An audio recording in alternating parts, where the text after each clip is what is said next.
ขอบใจล่าดีเด้อไอ้บุญหลอดอย่าเขาต้องมาบักไอ้ไล่ก็มาให้ป้าน้องมุกน้องเต้าน้องยอมจอมอยู่นี่มัดไอ้เบิ่งยัง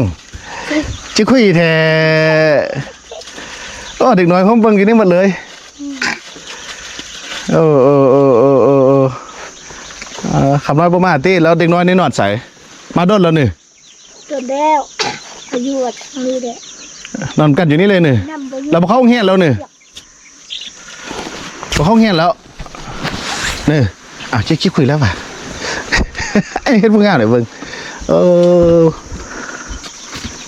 เรื่องโทรศัพท์นี่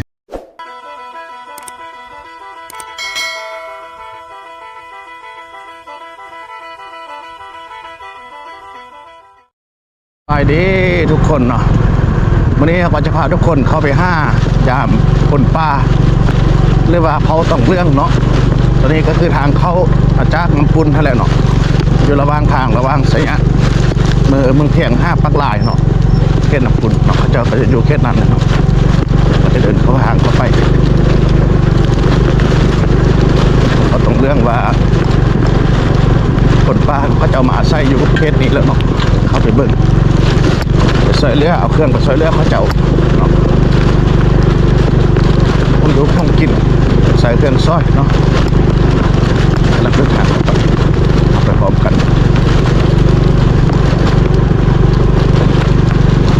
เดินสนิทก็จะมีพายุฮันแดเนาะไปรุ่นน้ำกันเลย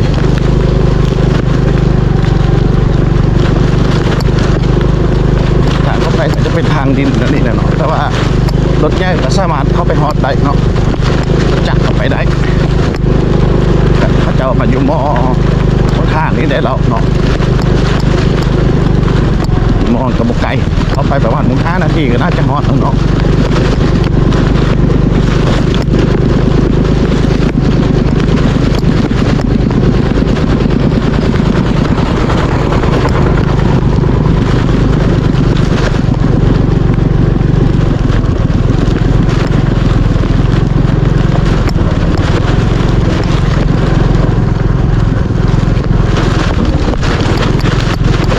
เป็นทางเหมือนที่รถตั้มก็สามารถมาได้อยู่ดอกเนาะรถเก่งนี่นะเนาะกับทางงานแบบทานได้แยกมาแยกสมพี่น้องพ่อต้องเลือกก็สามารถมาได้เนาะงานกระบอกไก่ว่าพอจะทางย่างมานี่ก็ประมาณ5 นาที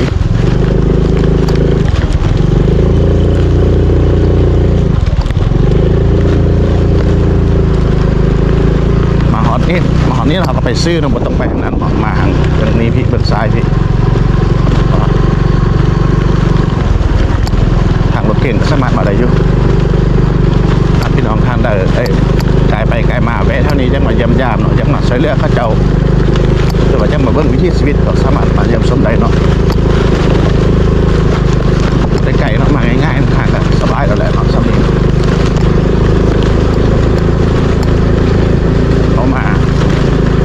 ขี่มากับประมาณน้อยเดียวกับฮอตเราเด็กนี่ก็ฮอตเคสพระเจ้าเราเนาะนี่เคสป้าพระเจ้าอยู่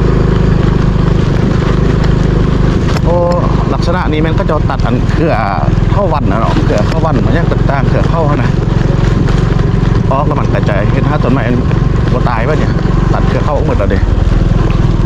แห้งตัวนี้เป็นแห้งเครือเข้าเด็เนาะโบเป็นแห้งนั่นนะเพิ่งปลาแห้งเครือเข้าโบเป็นแห้งต้นไม้โบเป็นตายเนาะตายจะเกิดเข้าเนี่ยเกิดเข้าตัวนี้ตายมัดเนี่ยก็ดีเลยเนาะตัดออกเราโบให้มันไปพันกับต้นไม้โบให้นะต้นไม้ตายเข้ามาแล้วก็จะเย็นเข้ามาเนาะเป็นปลาเนี่ยปลาเลือดอยู่เนาะปลาย่างอยู่ตัดจะเข้าออกอย่างเราหักซาต้นไม้ย่างไปเนาะเตรียมละเลืออยู่เด้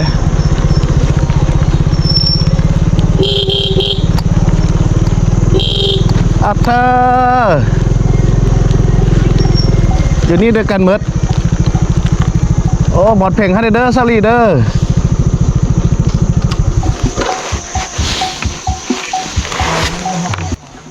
ซาลี บอก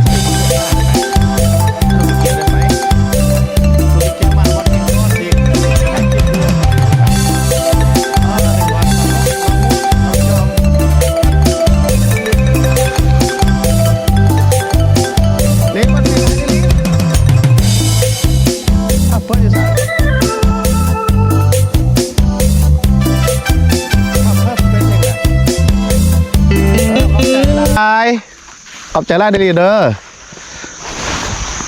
ไอ้บุญหลอดอย่าเขาต้องมาบักไอ้ไล่ก็มาให้ป้าน้องมุกน้องเต้าน้องยอมจอมอยู่นี่มัดไอ้เบิ่งย่างชิคุยแท้โอ้เด็กน้อยผมเบิ่งอยู่นี่หมดเลย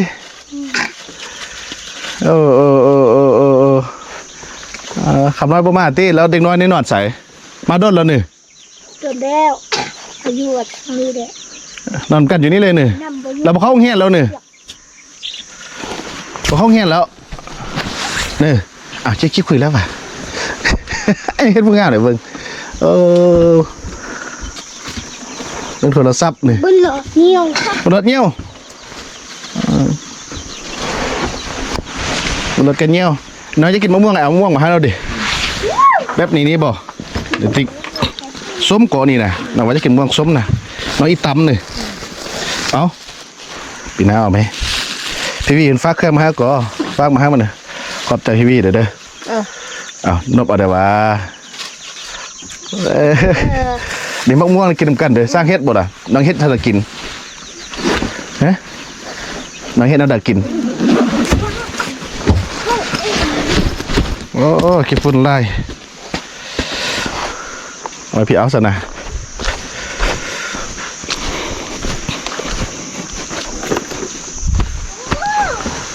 โอ้อยู่กันครบมัดเนาะมีพ่ออยู่นี่ได้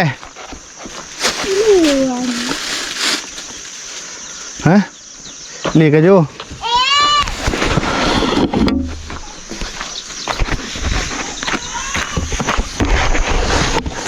น้องนกไปอยู่จากคนเนี่ยเป็นเท่าเพจอ่ะ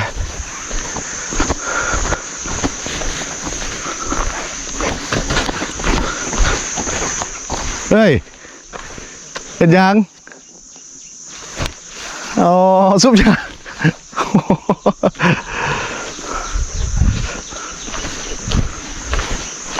โอ้สบายดีสบายดี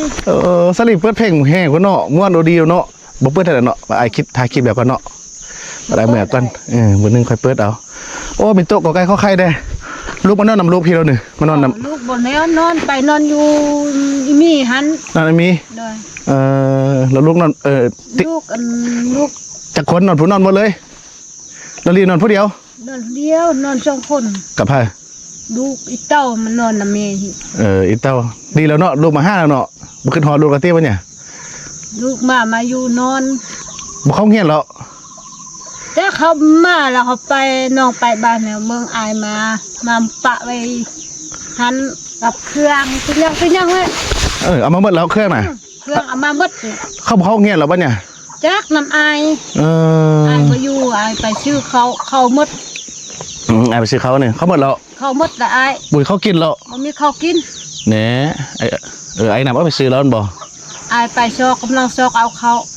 จุนั่นนะจุเขาลุกมาป้ามาเอาไปมาเอาไปหุ้นเอาไล่พดเนาะเขาเอาไปไล่พดเอาไปน้อยโอ้บุร้อนกินเนาะบุญกินเนาะเขาเอาไปไล่จุพี่พูดอยู่นี้ก็บ่ได้กินเนาะบ่ได้กินอายว่าอายบอกว่าบุร้อน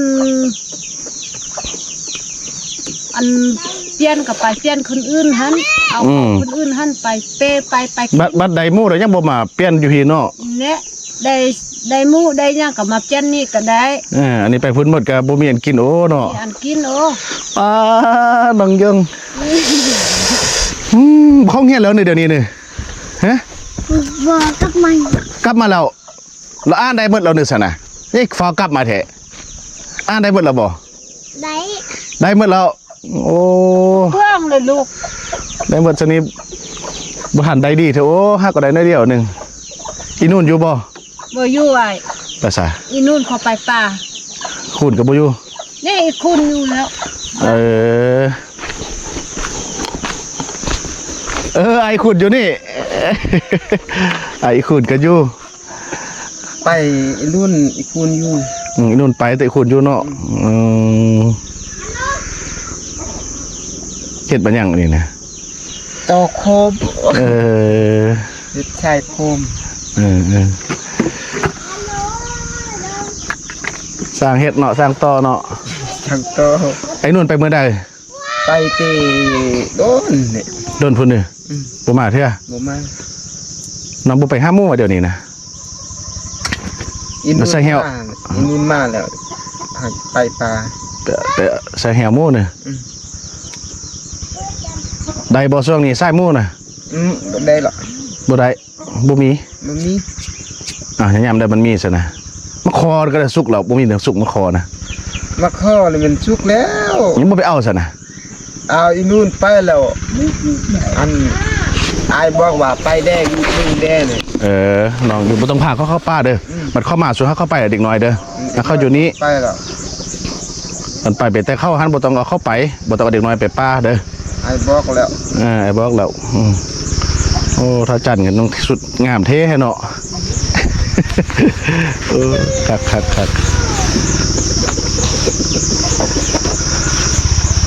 เอาเด็กน้อยก็อยู่นี่หมดเนาะ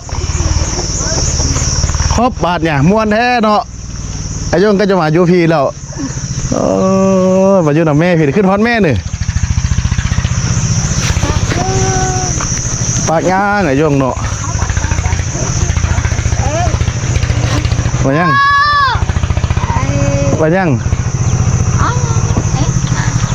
เน่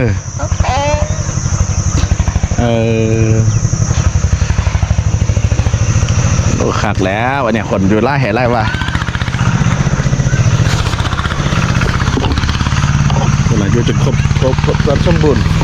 มวนเด็กน้อยอยู่นี่ล่ะแต่ว่าคือว่าเนี่ยบอกเขาเงียนแล้วก็เสียดาย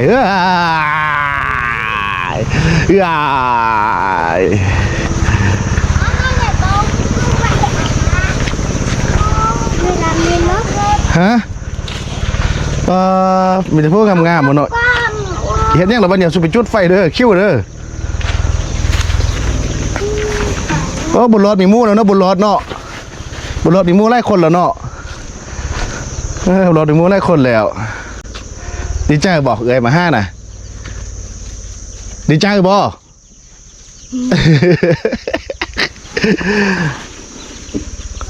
ซื้อชุดงามมาให้ก่อ5ชุดบุพว่าเด็กน้อยเขาเจ้าอยู่นี่เด้มาสุดหน้าก่อนบอกทีวีเป็นซื้อเครื่องครับไล่ก่อนให้บุญรอดเด้ อีจมดาวบุกทำนี่โดนน้ำกันมันก็เฮ้ยโดนบ่ปิดมันนอนอีมุกเกยยับมา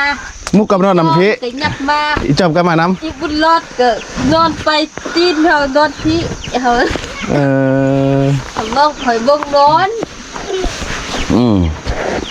นอนอีจอมนอนที่มัดบ่